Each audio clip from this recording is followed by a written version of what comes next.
કર્યું છે એના માટેનું.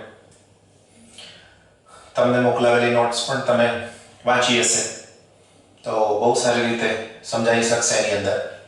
સૌથી પહેલો કન્સેપ્ટ આપણો હતો વિદ્યુત ભાર.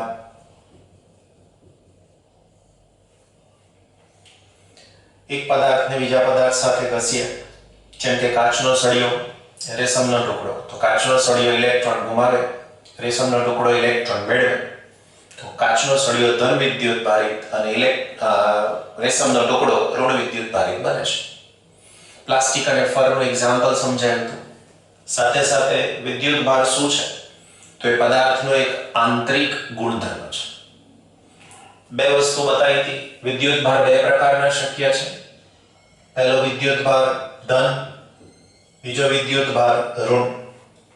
પદાર્થ પર વિદ્યુત ભાર છે કે નહીં એની હાજરીનું સૂચન કરતું સાધન સમજાવ્યું હતું, યાદ હોય તો. સુવર્ણ વળખવળ વિદ્યુત દર્શક. બીજું બતાવ્યું હતું સાદું વિદ્યુત દર્શક, કાગળની નાની સ્ટ્રીપ પટ્ટીથી જારની અંદર બનાવ્યું હતું. અને ત્રીજું ખાલી સમજાવ્યું હતું કાગળની પાતળી પટ્ટી ઉપર ઇલેક્ટ્રિક આયન થોડી ગરમ કરીને ફેરવીએ તો શું થાય તે. હવે આટલું સમજ્યા પછી આપણી પાસે એક વાત બહુ ક્લિયર થઈ ગઈ કે સજાતીય વિદ્યુત ભાર હોય તો એમની વચ્ચે અપાકર્ષણ બળ લાગે અને એની જેમ જ વિજાતીય વિદ્યુત ભાર હોય તો તેમની વચ્ચે આકર્ષણ બળ લાગે છે. સાથે સાથે આપણે પદાર્થના પ્રકાર પણ ભણ્યા હતા, યાદ હોય તો, કે પદાર્થના 3 પ્રકાર. પહેલું હતું વાહક, જેમાંથી ઇલેક્ટ્રોન, એનો મતલબ કે વિદ્યુત ભારનું વહન સરળતાથી થઈ શકે. નંબર 2 અર્ધવાહક, જરૂરી નથી હમણાં ડિસ્કશન, એટલે આપણે કશું કરતા નથી. નંબર 3 અવાહક, સમજાવીએ છીએ કે જેમાંથી વિદ્યુતનું વહન સરળતાથી થતું નથી, તેને અવાહક કહેવાય. બીજો એક વર્ડ તમને સમજાવ્યો તો અર્થિંગ. શું છે તે શેની જરૂર પડી છે પણ સમજાવ્યું હતું. સાથે સાથે જે પ્લગ આપણે યુઝ કરીએ છીએ ઇલેક્ટ્રિસિટીની અંદર, એમાં એક પિન જે આવે છે જાડી સરખી હોય એ અર્થિંગની છે. બીજી એક પિન ફેઝ છે, બીજો એક પિન છે તે ન્યુટ્રલ છે. સાથે સાથે પદાર્થને વિદ્યુત ભારિત કરવાની રીત.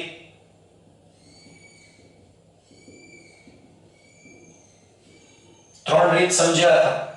નંબર 1 પહેલી રીત હતી ઘર્ષણની રીત. કદાચ એક્ઝામ્પલ સાંભળીને થાકી ગયા એવું લાગે છે. કાચનો સળિયો, રેશમનો ટુકડો, પ્લાસ્ટિકનો સળિયો અને ફર, આ બધા ઘર્ષણની રીતના એક્ઝામ્પલ છે. એક પદાર્થ જેટલા ઇલેક્ટ્રોન ગુમાવે એટલા જ ઇલેક્ટ્રોન બીજો મેળવે. જે ગુમાવે તે ધન, જે મેળવે તે ઋણ. વિદ્યુત ભારિત કરવાની બીજી રીત હતી જેને નામ આપ્યું છે સંપર્કની રીત. એક પદાર્થ વિદ્યુત ભારિત છે, બીજો પદાર્થ વિદ્યુત ભાર વિહીન છે. બેને સંપર્કમાં લાવવામાં આવે તો એક પદાર્થમાંથી વિદ્યુત ભાર બીજા ઉપર જાય. કેટલો જાય એ બે પદાર્થની પ્રકૃતિ પર આધાર રાખે, પણ બેનો સંપર્ક જરૂરી છે. ત્રીજી રીત જેને નામ આપ્યું હતું પ્રેરણની રીત. શું કરવામાં આવે પ્રેરણની રીતની અંદર? યાદ કરો તો બે ગોળા હતા વાહક પદાર્થના બનેલા. એની નજીક કાચના સળિયાને જે સિલ્ક સાથે ઘસેલો છે ને લઈ ગયા હતા. ઇલેક્ટ્રોન નજીક આવ્યા, એના પછી બે ગોળાને એકબીજાથી દૂર કરી દીધા. કાચના સળિયાને ખસેડી લીધો તો બે ગોળા, એની ઉપર વિદ્યુત ભાર મળી શક્યો હતો. પ્રેરણની રીતમાં વિદ્યુત ભારિત પદાર્થ અને વિદ્યુત ભાર વિહીન પદાર્થનો સંપર્ક ન થવો જોઈએ, અથવા તો થતો નથી. એટલા માટે જ એ રીતને નામ આપ્યું છે પ્રેરણની રીત. તો આ રીતે પદાર્થને વિદ્યુત ભારિત કરાવી શકાય. આ હતું આપણું જૂનું અને ક્વિક રિવિઝન. નેક્સ્ટ ટોપિક 1.5 વિદ્યુત ભારના ગુણધર્મો. મૂળભૂત ગુણધર્મો.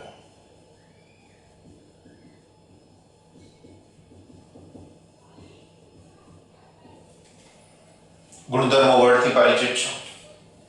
તમારા પણ કેટલાક મૂળભૂત ગુણધર્મો છે, તમને તમારા પેરેન્ટ્સને ખબર છે. એવી જ રીતે આપણી પાસે અહીંયા વિદ્યુતભારના મૂળભૂત ગુણધર્મો સમજાવવાના છે. એમાંનો પહેલો ગુણધર્મ છે 1.5.1 નંબરનો ટોપિક, જેમાં વિદ્યુતભારોનો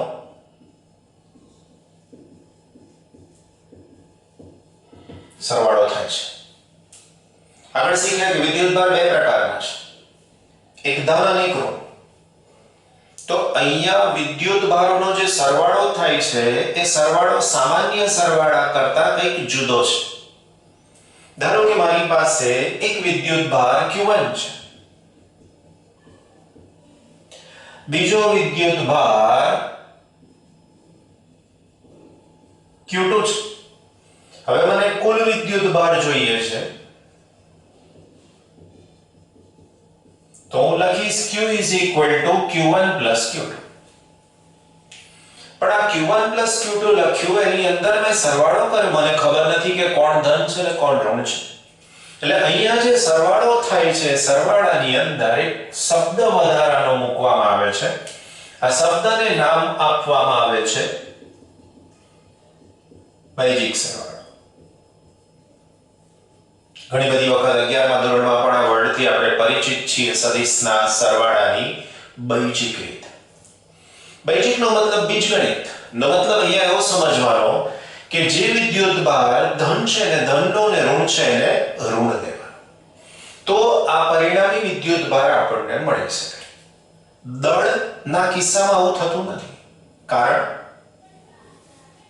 દળ ધન છે, અને જો દળ ધન જ હોય તો માત્ર સરવાળો જ થાય.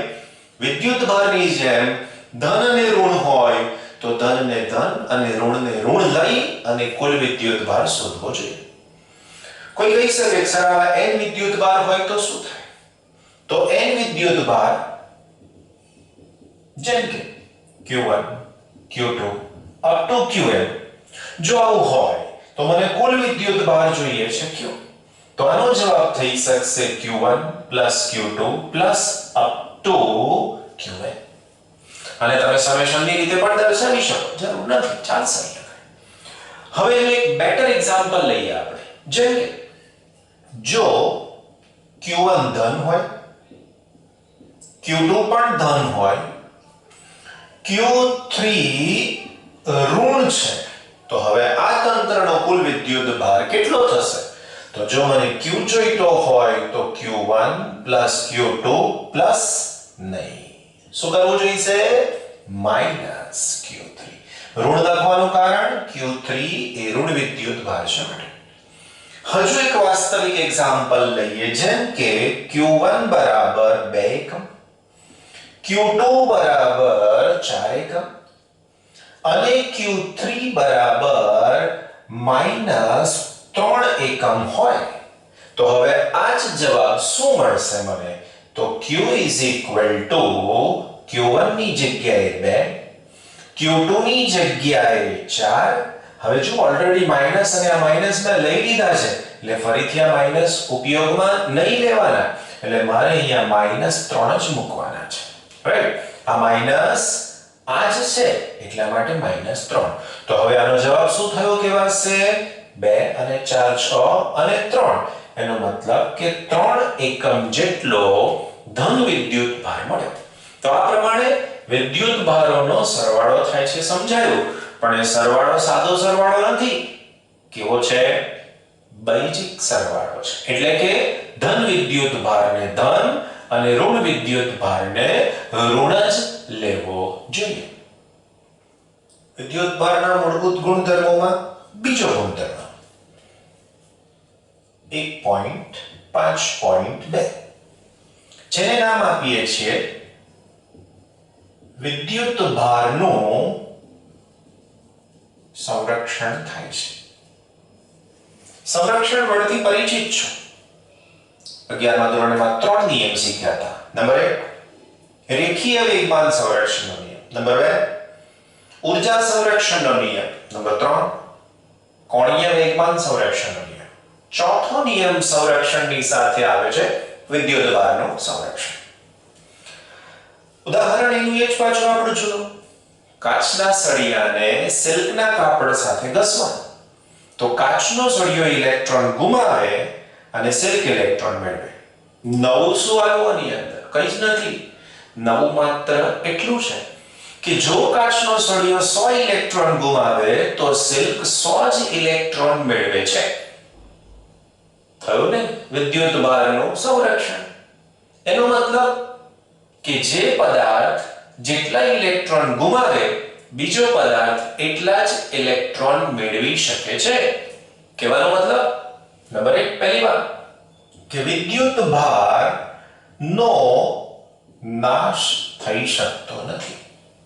બીજો, નવો વિદ્યુત ભાર ઉત્પન્ન થઈ શકતો નથી અને વિદ્યુત ભાર ક્યાંય સંગ્રહ પામી શકતો નથી. મતલબ એક પદાર્થ પરથી બીજા પદાર્થ પર જાય પણ એનો મતલબ એવો નથી કે અહીંયાથી 100 ઇલેક્ટ્રોન કાચના સળિયાએ ગુમાવ્યા અને ત્યાં 98 જ પહોંચ્યા તો 2 ઇલેક્ટ્રોન ક્યાં ગયા એવો પ્રશ્ન નહીં થાય. જેટલા ગુમાવે છે એટલા જ મેળવે છે. વિદ્યુત ભારની સાથેના આ સંરક્ષણના નિયમમાં એક નાનું સરખું સ્ટેટમેન્ટ આપીએ. બહુ સારું છે કે વિદ્યુતની દ્રષ્ટિએ અલગ કરેલા તંત્રમાં કોઈ પણ પ્રક્રિયા થાય તો વિદ્યુત ભારનો જથ્થો અચળ રહે છે. સ્ટેટમેન્ટ લખી પણ શકીએ છીએ. વિદ્યુતની દ્રષ્ટિએ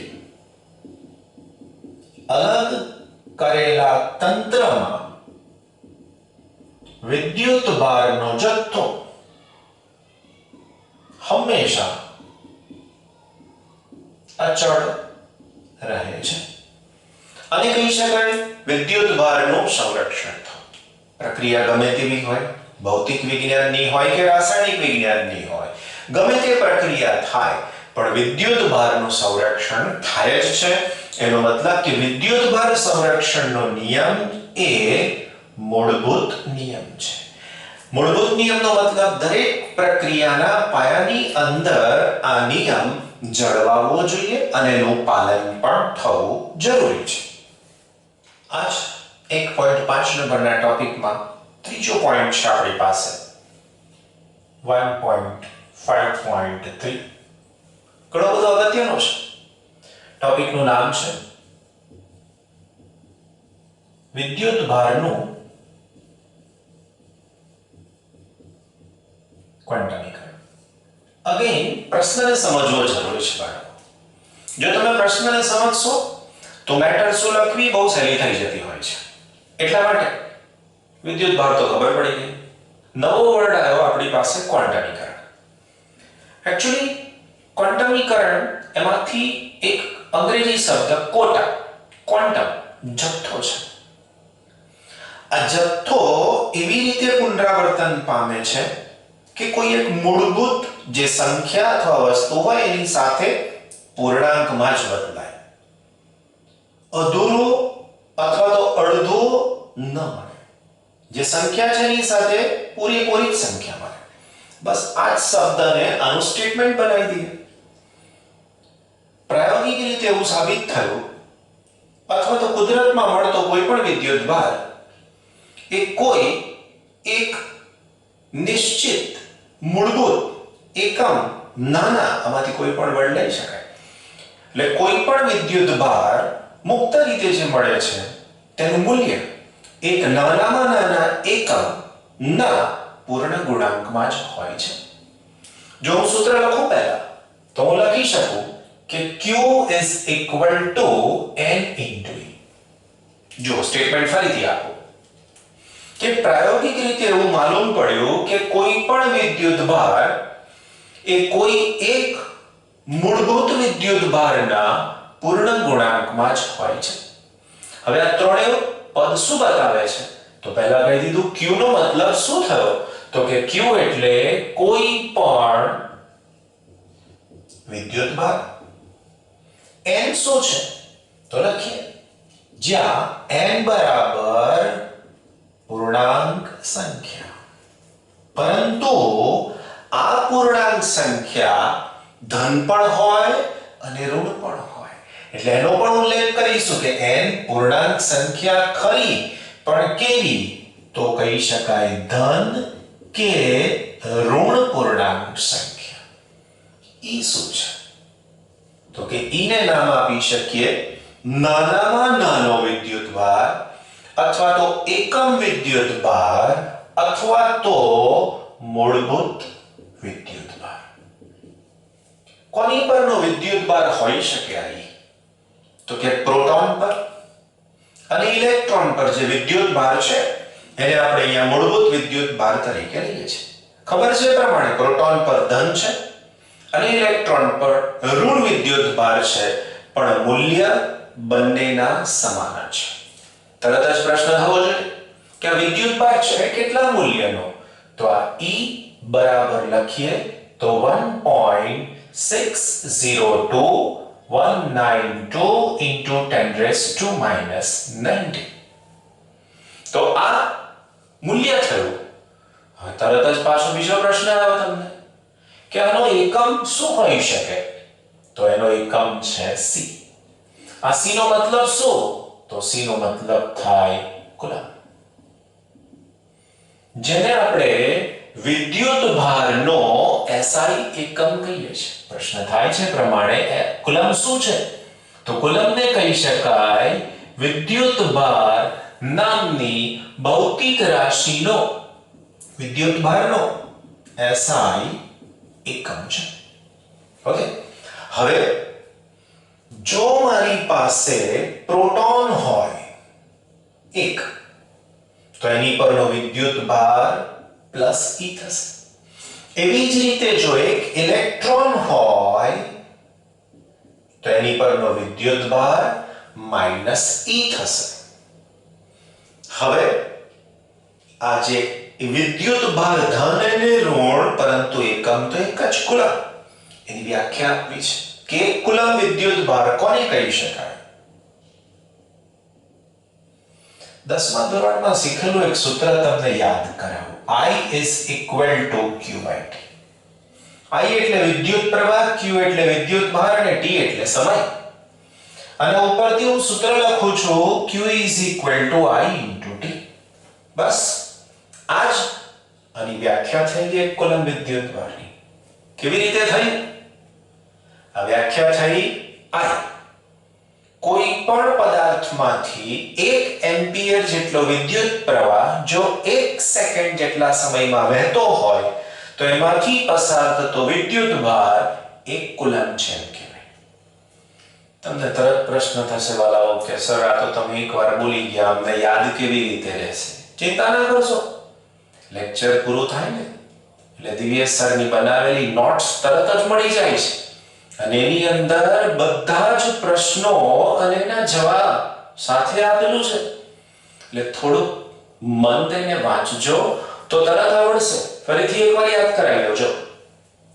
1 એમ્પિયર જેટલો વિદ્યુત પ્રવાહ 1 સેકન્ડમાં પસાર થાય તો તે વિદ્યુતભારનો જથ્થો 1 કુલમ છે એમ કહેવાય. હવે આ 1 કુલમની વ્યાખ્યાથી થોડુંક નવું વિચારવાનું આવે કે પદાર્થ પર જો વિદ્યુતભાર છે તો એમાં મારી પાસે ધારો કે 2 છે. એક N1 જેટલા ઇલેક્ટ્રોન છે અને બીજું N2 જેટલા પ્રોટોન છે. હવે મને કુલ વિદ્યુતભાર જોઈએ છે તો હું શું લખી શકીશ? તો કે કુલ વિદ્યુતભાર Q બરાબર N2 જેટલા પ્રોટોન છે. હવે જો N2 જેટલા પ્રોટોન હોય તો આનો વિદ્યુતભાર થઈ શકશે N2 into E. કેમ? તો કે પ્રોટોન પર ધન વિદ્યુતભાર છે. હવે જો મને ઇલેક્ટ્રોન પરનો વિદ્યુતભાર ઋણ છે એવું ખબર છે તો અહીંયાનો વિદ્યુતભાર થઈ શકશે N1 અને -E. હવે જો મને કુલ વિદ્યુતભારની જરૂરિયાત છે તો હું લખી શકીશ Q is equal to N2E plus N1 minus E. કોઈને એમ થાય કે આ પહેલું કેમ લખ્યું? ધન છે એટલા માટે. ઓકે, હવે આનાથી આગળ હું આને આવું પણ લખી શકું કે N2E minus N1E. ઈને કોમન પણ લઈ શકાશે તો q સૂત્ર થઈ શકશે હવે n2 n1 e. આ જે અહીંયા મળશે ને એ પણ પૂર્ણાંક સંખ્યા જ હશે. કેમ? તો કે n2 અને n1 પ્રોટોન અને ન્યુટ્રોનની સંખ્યા બતાવે એ ક્યારેય અડધા ના હોય, અપૂર્ણાંક ના હોય. એનો મતલબ શું થયો? તો કે વિદ્યુત ભાર કોઈ પદાર્થમાં ઉમેરાય કે પદાર્થમાંથી ઓછો થાય તો એ હંમેશા ઇલેક્ટ્રોનનો મતલબ મૂળભૂત વિદ્યુત ભારના જ પૂર્ણ ગુણાંકમાં જ હોય છે. આ સંખ્યા આટલી મોટી યાદ નથી રાખવાની આપણે. આનો નાનો ભાગ બતાવી દઈએ is equal to 1.6 10⁻⁻19 કુલમ. તો આવી રીતે તમને જ્યારે દાખલામાં પ્રશ્ન આવશે ત્યારે આ જ મૂલ્ય લખવાનું રહેશે અને લખવાની આવશ્યકતા રહેતી નથી. તો થયું વિદ્યુત ભારનું ક્વોન્ટમીકરણ. વ્યાખ્યા ફરીથી યાદ કરી લઈએ. વિદ્યુત ભારનું ક્વોન્ટમીકરણ પ્રાયોગિક રીતે એવું જોવા મળે છે કે કોઈ પણ વિદ્યુત ભારનું મૂલ્ય એ હંમેશા કોઈ એક મૂળભૂત વિદ્યુત ભારના જ પૂર્ણ ગુણાંકમાં જ હોય છે, જેને વિદ્યુત ભારનું ક્વોન્ટમીકરણ કીધું છે. સરળ છે વાલાઓ. ભૌતિક વિજ્ઞાન બહુ જ સહેલું છે, બટ ખાલી ઇન્ટરેસ્ટ જાળવી રાખવો જરૂરી બને છે. ટોપિક નંબર 1.6 ખૂબ જ અગત્યનું ટોપિકનું નામ છે કુલમ્બનો નિયમ. ચેપ્ટરનો મેજોરિટી પાર્ટ આની સાથે સંકળાયેલો છે. જો આવડશે તો આગળની ઘણી બધી થિયરી સહેલી થઈ જશે. સાથે સાથે નેક્સ્ટના જે ચેપ્ટર્સ છે એની અંદર પણ હેલ્પફુલ છે. ઓબ્વિયસ છે. કુલમ્બ નામના વૈજ્ઞાનિકે રજૂ કર્યો છે. કુલમ્બનો નિયમ આપણને બે વિદ્યુત ભાર વચ્ચે પ્રવર્તતા બળ વિશેની માત્ર એટલે મૂલ્યના સંદર્ભમાં માહિતી આપે છે. શબ્દ આવ્યો બળ વિશેની માહિતી આપે છે. બળ સદિશ રાશિ છે. આપણે પહેલા કુલમ્બના નિયમનો અદિશ સ્વરૂપ જોઈશું. એટલે આ ટોપિકમાં આપણે દિશાની ચિંતા નહીં કરીએ. ધારો કે મારી પાસે બે વિદ્યુત ભાર છે. એક વિદ્યુત ભારને Q1 કહી દઉં, બીજા વિદ્યુત ભારને હું કહી દઉં Q2. આ બે બિંદુવત વિદ્યુત ભાર છે. શબ્દ આવ્યો બિંદુવત વિદ્યુત ભાર. કોને કહેવાય? તો જે બે વિદ્યુત ભારો વચ્ચેનું અંતર બહુ બધું વધારે હોય અને વિદ્યુત ભારના પરિમાણ એટલે એની સાઈઝ બહુ જ નાની હોય તો તેને આપણે બિંદુવત વિદ્યુત ભાર કહી શકીએ છીએ. હવે આ બે વિદ્યુત ભારોને જોડતી રેખા જેને આપણે અંતર તરીકે r વડે દર્શાવી દઈએ. તો હવે આ બે વિદ્યુત ભારો વચ્ચે પ્રવર્તતા બળની માહિતી કુલમ્બના નિયમ અનુસાર આપી શકાય.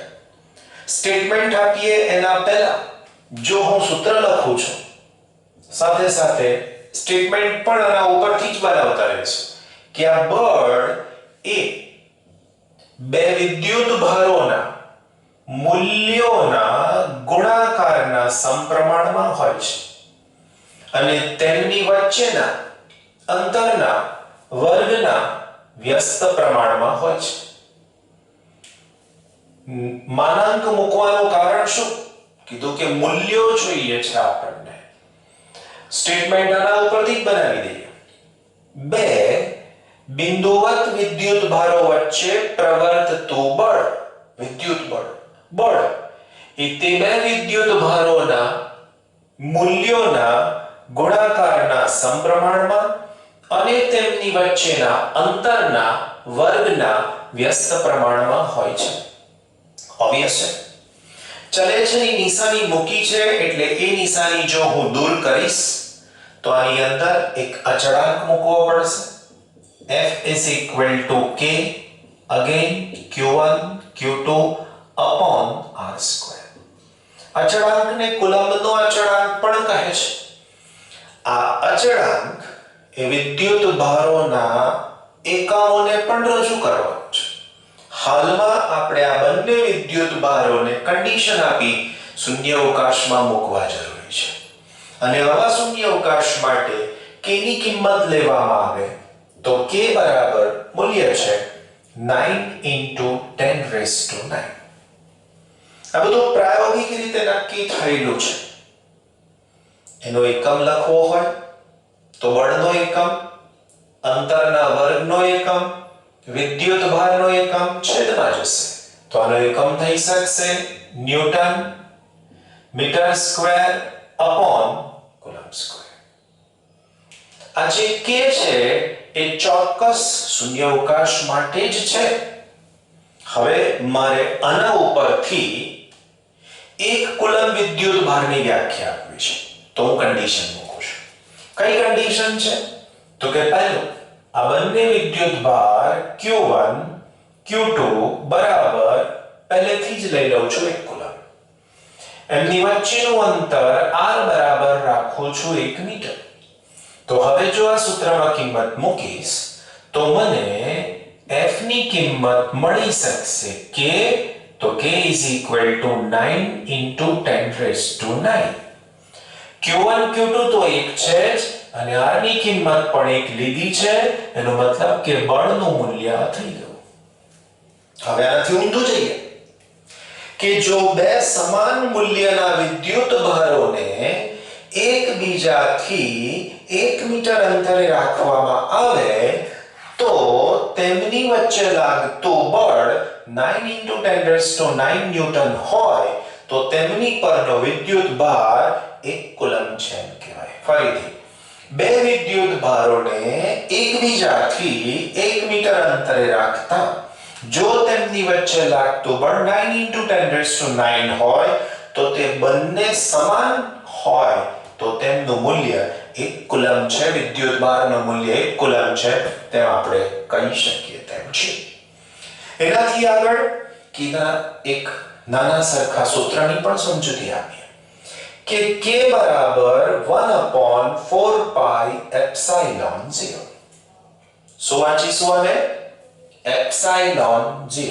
ફરીથી એકવાર ε0. શું છે ε0? તો ε0 એને આપણે કહીએ છીએ મુક્ત અવકાશનો પરાવૈદ્યુતાંક.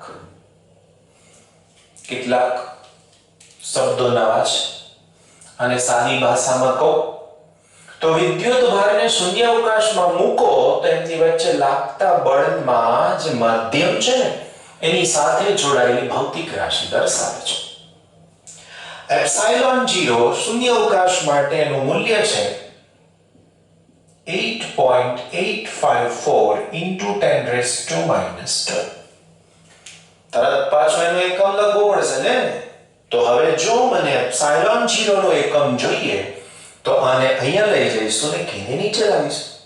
પણ વાલાઓ કેનો એકમ તો ખબર છે newton metre square upon coulomb square. હવે જો છેદમાં આવે આ k તો આ એકમ ઉલટાઈ જશે કારણ કે મને જોઈએ છે એપ્સિલોન નો એકમ. 4π ની પાસે એકમ નથી તો હવે શું થઈ ગયું તો એનો એકમ થઈ શકશે કુલમ્બ ઉપર ગયા એટલે કુલમ્બ સ્ક્વેર. છેદમાં શું થયો તો કે ન્યૂટન અને મીટર સ્ક્વેર. પારિમાણિક સૂત્ર શું બનશે જાતે વિચારજો. આગળ આવશે એટલે પાછા સમજાવીશ તમને કે આનું પારિમાણિક સૂત્ર શું હશે. ઇવન JEE ની એક્ઝામ લેવલે પણ સાદા પ્રશ્નોમાં ક્યારે આ પ્રશ્ન પૂછાયેલો છે કે ε0 નું પારિમાણિક સૂત્ર શું છે તો એટલે તૈયાર કરવું જરૂરી છે.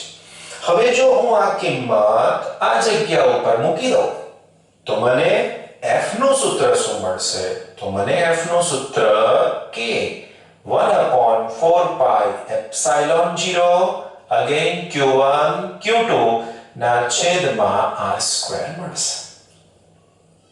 કયા માધ્યમ માટે લખ્યું આ સૂત્રને મેં તો આ જે માધ્યમ લખ્યું એ માત્ર ને માત્ર હતો શૂન્યાવકાશ. કેટલીક વાર શૂન્યાવકાશ ને બીજો શબ્દ મુક્ત અવકાશ. પણ એની જગ્યાએ જો હવે વિદ્યુત ભારને પાણીમાં રાખવામાં આવે બીજા કોઈક માધ્યમમાં રાખવામાં આવે જેમ કે કેરોસીન છે, ઓઇલ છે, ગ્લિસરીન છે, તો શું થાય? તો એના માટે આ કિંમત એપ્સિલોન 0 ની જગ્યાએ મુક્ત અવકાશની જગ્યાએ વર્ડ બદલાઈ જશે, માધ્યમનો પરાવૈદ્યુતાંક એવો શબ્દ આવશે. તો હવે આ F નું સૂત્ર શું થઈ જાય? તો લખીએ છે માધ્યમમાં વિદ્યુત ભારોને મૂકતા. શું થઈ શકશે હવે સૂત્ર? તો હું અહીંયા લખીશ FM. M નો મતલબ મીડિયમ, માધ્યમ. અહીંયા મીડિયમ એટલે ગુજરાતી માધ્યમ, અંગ્રેજી માધ્યમ એ નહીં. મીડિયમ નો મતલબ આવે વિદ્યુત ભારને મૂકવાનું માધ્યમ છે વાળાઓ. 1/4 પાઈ એપ્સિલોન, જો 0 કાઢી નાખ્યો, into again Q1 Q2 upon R square. હવે હું શું કરીશ? તો કે મારે લખવું પડશે પાછું અહીંયા આગળ એપ્સિલોન એટલે શું? તો એપ્સિલોન એટલે અહીંયા મુક્ત અવકાશ કાઢી નાખવાનો. શું લખીશું?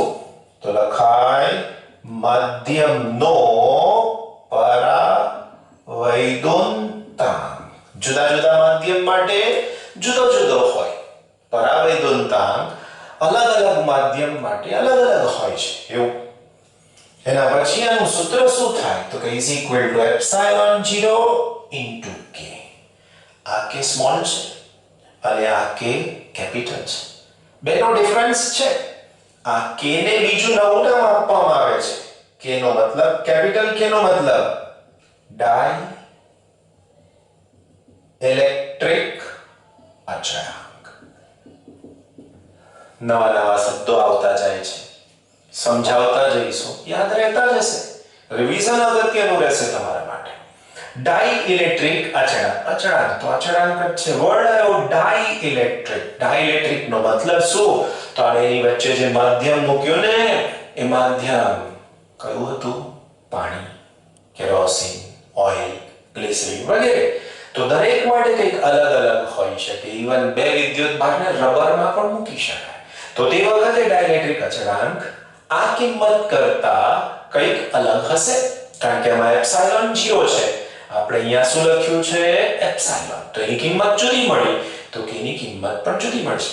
કોઈને બતાય કે નું સૂત્ર શું લખી શકાય? તો બહુ સહેલું છે કે k is equal to epsilon ના છેદમાં એપ્સિલોન 0. એનો મતલબ કે k ને એકમ નહીં હોય, k ની પાસે પારિમાણિક સૂત્ર પણ નહીં હોય. હવે મારે એક આ પદ અને એક આ પદ બેને જોડવા છે. બહુ બધા પુષ્કળ MCQ આવશે આના બેઝ પર. જો આ કન્સેપ્ટ સમજી લીધો તો એકદમ ઝડપથી MCQ સોલ્વ થવા માંડશે. એટલે વાલાઓ જો એપ્સિલોન બરાબર હું આ મૂકી દઉં પદ, તો મને હવે Fm નું સૂત્ર મળી ગયું. Fm is equal to 1/4 pi epsilon 0. આની જગ્યાએ મૂકી દઉં છું તો 1/k અને એની સાથે આ પદ તો રહેશે જ કે માનાંકમાં Q1 Q2 upon R square. હવે હજુ પણ લખું છું જો 1/k આખું પદ બાકીનો એડજસ્ટ કરી લઉં છું. 1/4 પાઈ epsilon 0 Q1 Q2 upon R square. Right? Compare કરો હવે. એક્ઝેક્ટલી સેમ છે. એનો મતલબ પરિણામ શું થયું હવે? તો કે પરિણામ એકદમ સમજાયું છે. વિચારશો જાતે કે કહી દઉં? તો જવાબ થયો Fm is equal to F ના છેદમાં k. બહુ જ ઇમ્પોર્ટન્ટ સૂત્ર. કન્ક્લુઝન કહું તમને? કન્ક્લુઝન આવું છે જો કે મધ્યમમાં લાગતું બળ એ શૂન્ય અવકાશમાં લાગતા બળ કરતા કેમાં ભાગનું છે. જો બે વિદ્યુત ભારોને તમે કોઈ માધ્યમમાં મૂકો તો તેમની વચ્ચે લાગતું બળ એ જ્યારે તેમને શૂન્ય અવકાશમાં મૂક્યા હોય તો તેના બળ કરતા એ કેમાં ભાગનું છે. હવે જો કે 1 કરતા વધારે હોય તો Fm ની કિંમત ઓછી હશે અને k 1 કરતા ઓછો હોય તો Fm ની કિંમત F કરતા વધારે હશે. બહુ જ બધું અગત્યનો ટોપિક હતો કુલમ્બનો નિયમ. ઇમ્પોર્ટન્ટ છે. આજે જ તૈયાર થવો જોઈએ. બોર્ડની એક્ઝામ માટે પણ અને JEE નીટના પોઈન્ટ ઓફ વ્યૂ કમસે કમ તમને આના બેઝ પર એકાદ ક્વેશ્ચન તો મળે જ એવી ઘણી બધી શક્યતાઓ છે. ગુજરાત બોર્ડના આપણું જે ટેક્સ્ટ બુક છે એની સાથે બહુ બધા દાખલાની સાથે સંકળાયેલા છે. એ દાખલાની રકમ પણ હું તમને જે તે લેક્ચરની અંદર લેક્ચર પૂરું થયેથી તમને PDF ના ફોર્મેટમાં મોકલી આપીશ. આપણે દાખલા પણ ડિસ્કસ કરતા રહીશું એટલે દાખલાની રકમ પણ સમજવી પડશે. આ બધા લેક્ચરમાં બહુ લાંબી રકમ અહીંયા લખી શકાય એવી પરિસ્થિતિ હોતી નથી એટલે એ રકમને આપણે ટૂંકમાં સમજીશું અને દાખલાને અહીંયા ગણીશું. બરાબર, હજુ બાકી છે. શું છે તો કે કુલમ્બના નિયમનું કયું સ્વરૂપ સમજ્યા? અદિશ. બળ સદિશ રાશિ છે. જો બળ સદિશ રાશિ હોય તો આનો બીજો ભાગ કુલમ્બનો નિયમ પાર્ટ 2. કુલમ્બનો નિયમ પાર્ટ 2. અદિશ નહીં, સદિશ. આગળ જોઈએ આપણે. નેક્સ્ટ આગળ જે વાત કરવાની છે એની અંદર કુલમ્બનો નિયમ શું આપે છે? બળ. બળ કેવી રાશિ? સદિશ. તો હવે અહીંયા સમજાવીશું કુલમ્બના નિયમનું સદિશ સ્વરૂપ. બહુ જ અગત્યનું છે. આગળની જેમ જ પોઈન્ટ પણ અગત્યનો છે. કુલમ્બના નિયમમાં બે વિદ્યુત ભાર આપણે હંમેશા લેતા આવ્યા છીએ. એક પહેલો વિદ્યુત ભાર Q1 અને બીજો વિદ્યુત ભાર હું લઉં છું Q2. સંદર્ભ બિંદુ છે ત્યાંથી Q1 ને જોડતો સદિશ જેને હું નામ આપી શકીશ R1. આ જ સંદર્ભ બિંદુથી Q2 ને જોડતો સદિશ કે જેને હું નામ આપી શકીશ R2. બે વિદ્યુત ભાર સજાતીય છે, બંને ધન છે. હવે Q1 Q2 પર જ્યારે બળ લગાડે ત્યારે સજાતીય વિદ્યુત ભાર હોવાને કારણે આ બળ આ દિશામાં લાગે, અપાકર્ષી બળ લાગે. એવું જ Q2 Q1 પર બળ લગાડે તો અહીંથી આ દિશામાં લાગે એટલે આ તરફ લાગશે. બંને બળને નામ પણ આપીશું, બંને બળના સદિશ સ્વરૂપના સૂત્ર પણ મેળવીશું. પહેલી વાત કરીએ Q1 પર Q2 વડે લાગતું બળ. જો મારે દર્શાવવું છે તો બળ એટલે ફોર્સ. જેની પર લાગતું હોય એનો ક્રમ પહેલા લખવાનો, જેના વડે લાગે છે એનો ક્રમ બીજો લખવાનો, સાથે સાથે સદિશની નિશાની વાંચીશું. F12 Q1 પર Q2 વડે લાગતું બળ. Q1 પર Q2 વડે લાગતું બળ. એ જ રીતે Q2 પર Q1 વડે લાગતું બળ તો એનો સિમ્બોલ થઈ શકશે F21. Q2 પર Q1 વડે લાગતું બળ. હવે મારે સદિશ સ્વરૂપમાં આ બળના સૂત્રને બતાવવું છે. હવે એક નાનો સરખો કન્સેપ્ટ તમારી સાથે ક્લિયર કરવા માંગુ છું. જેમ કે જો બળ સદિશ રાશિ છે તો બળનું જો સૂત્ર આપણે પહેલા લખ્યું તો હમણાં 20 માં લખું, ખ્યાલ આવે. F is equal to 1/4 pi epsilon 0 Q1 Q2 upon R square. આટલું હું લખું છું. ડાબી બાજુ સદિશની નિશાની મૂકી દઉં તો જમણી બાજુએ એવો ગુણાકાર કરાવવો પડે કે જેની પાસે દિશા હોય પણ મૂલ્ય 1 એકમ હોય. અને આવું ક્યારે થાય? યાદ કરો 11મું ધોરણ સદિશનું ચેપ્ટર એકમ સદિશ. તો આની અંદર મારે એડ કરવું પડશે અહીંયા ગાડી r કેરેટ. શું વાંચ્યું? r caret. r કેરેટ એટલે એકમ સદિશ જેની પાસે દિશા છે પણ મૂલ્ય 1 એકમ છે. તો હવે મને Q1 થી Q2 ને જોડતો એકમ સદિશ જોઈએ છે. તો હું એને પહેલા આકૃતિમાં બતાવું તો આને આવી રીતના જોડી દઈએ. અને આને દર્શાવવું હોય તો હું લખીશ R21 સદિશ. કોનાથી કોને જોડ્યો આપણે? તો અહીંયા લખી શકીએ Q1 થી Q2 ને જોડતો સદિશ. શું લખી શકું હું? તો લખી શકાય R21 સદિશ. હવે યાદ કરો બાદબાકીની રીત. તીરની નિશાની જેની પર આવે એમાંથી બીજાને બાદ કરવાનું, યાદ છે ને? તો is equal to સદિશ R2 minus સદિશ R1. એવી જ રીતે જો હું આને આવી રીતના લખું કે Q2 થી Q1 ને જોડતો સદિશ, તો હું શું લખી શકીશ? તો કે R12 સદિશ બરાબર આની સાથે શું થશે હવે? તો કે સદિશ R1 minus સદિશ R2. હવે ધ્યાનથી જોજો હો. R12 સદિશ બરાબર સદિશ R1 minus સદિશ R2 બરાબર minus R2 સદિશ minus R1 સદિશ. થઈ ગયું આની અંદર? તો આ પદ મૂકી શકાય, પણ આગળ માઈનસ નિશાની, તો માઈનસ R21. એનો મતલબ કે બે સમાન મૂલ્ય છે, દિશા પરસ્પર વિરુદ્ધ છે.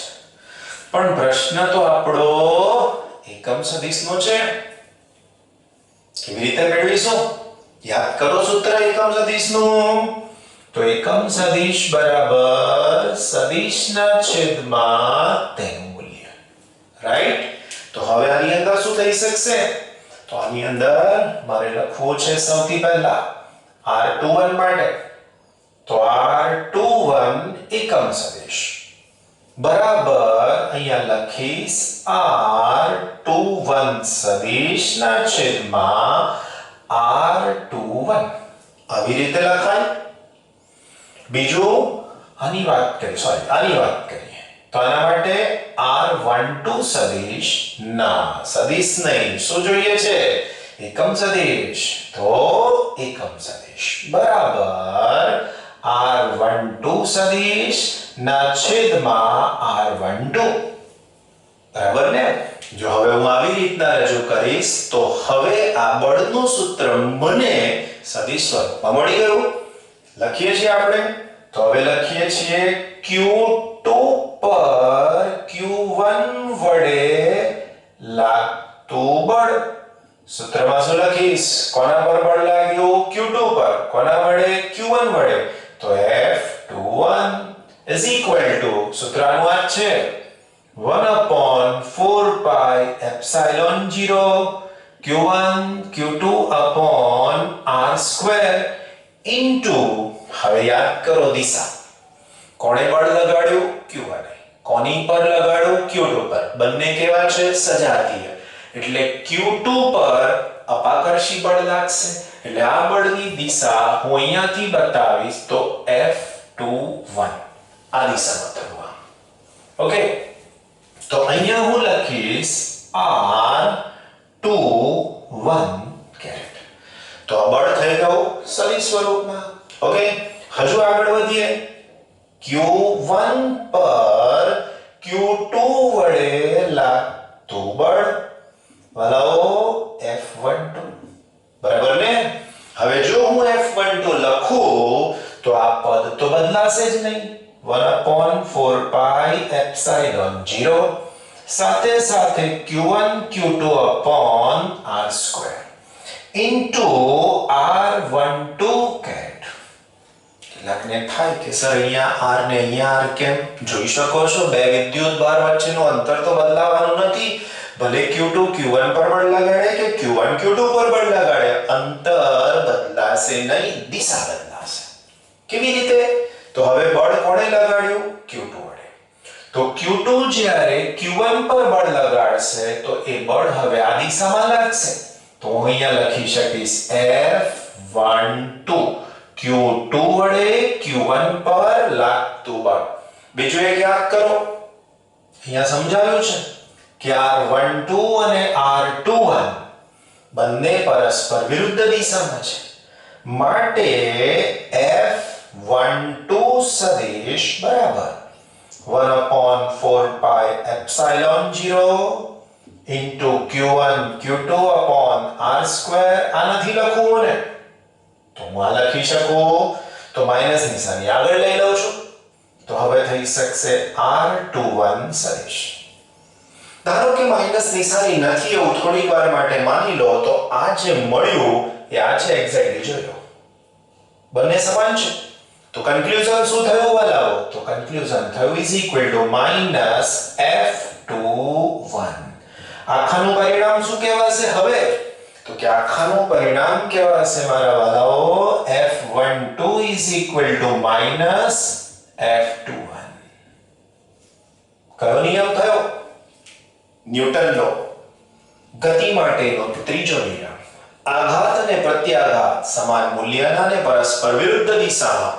એનો મતલબ કે વિદ્યુત ભારના કિસ્સામાં પણ આ શરતનું પાલન થાય છે બીજું આજે સૂત્ર લખ્યાના વિશેની કેટલીક બાબતો નોંધી લઈએ સામાન્ય બાબતો છે પહેલી બાબત કે આ જે સૂત્ર લખ્યું ને એ કોઈ પણ વિદ્યુત ભાર માટે સાચું છે એટલે એની સંજ્ઞા માટે વિદ્યુત ભાર તો બિંદુવત જ હોવો જોઈએ સંજ્ઞા એનો મતલબ કે જો q1 q2 greater than 0 હવે બે વિદ્યુત ભારનો ગુણાકાર શૂન્ય કરતા વધારે ક્યારે હોય એનો મતલબ કે બંને ધન હોય જો આવું હોય તો આ બે વિદ્યુત ભાર વચ્ચે હંમેશા અપાકર્ષણ થશે બીજી શક્યતા છે કઈ તો કે બેઓ માઈનસ હોય જો બે ઋણ હશે તો પણ એની એક શરતનું પાલન થશે અપાકર્ષણ થઈ શકશે બીજી વાત જો એનો મતલબ કે આનું પરિણામ શું થયું તો કે અપાકર્ષણ અપાકર્ષી બળ બીજું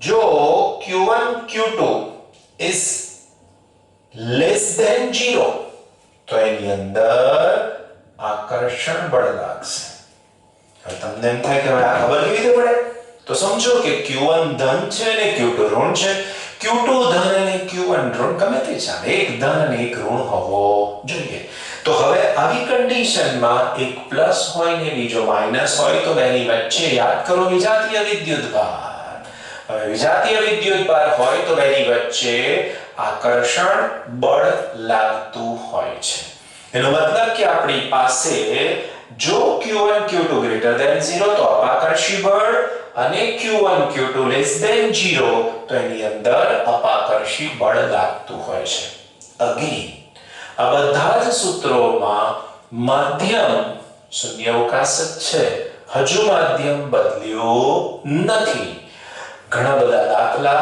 આની સાથે જોડાયેલા છે થોડોક સમય કાઢી ધોરણ 11 ની અંદરથી આવા જે કોઈ સદિશો છે એની સાથેની વાત યાદ કરી લેશો તો આગળની થોડી તકલીફ આપણને ઓછી થશે અને આની સાથે રિલેટેડ ભવિષ્યની સમજૂતી પણ બિલકુલ સરળ થઈ જશે બાકી વાલાઓ ફિઝિક્સ તો બહુ જ સહેલું છે કારણ સમજો એટલે એને સરળતાથી લખી શકાતું હોય છે થેન્ક યુ